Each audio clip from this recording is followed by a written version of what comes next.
If you are a beginner or even a pro FPV pilot, you are going to add these 3 FPV shots in your favorite list for your next FPV flight.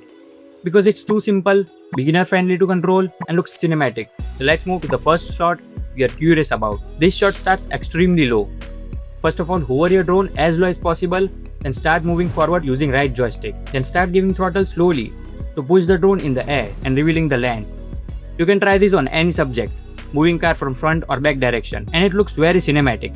And it's easy as I told. Try this and let me know in the comments. Moving to the second shot, which is very easy because we already chase everything with our drones normally.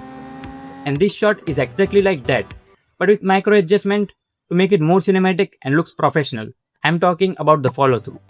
Let me explain. First of all, select a subject which is moving. For example, chasing a bike, cyclist on a park. But don't just chase, move and drift right and left. Change the position accordingly, which adds tension to watch and looks cinematic. That's the second shot. Coming to the final shot. But you need one thing to edit in your editing software. But trust me, it's worth it. It's a dolly zoom shot. Yes, it's possible with your FPV drone. Simply push your drone straight forward to the subject.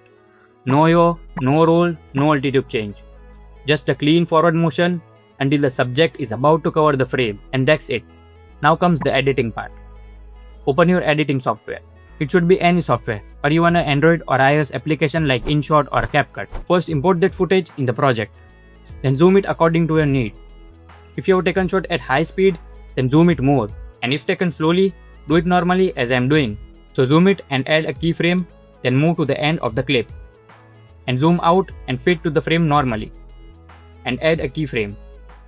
And a dolly zoom shot is ready. That's the 3 simple shots which looks very cinematic. Which one do you like? Let me know in the comments and I'll see you in the next one.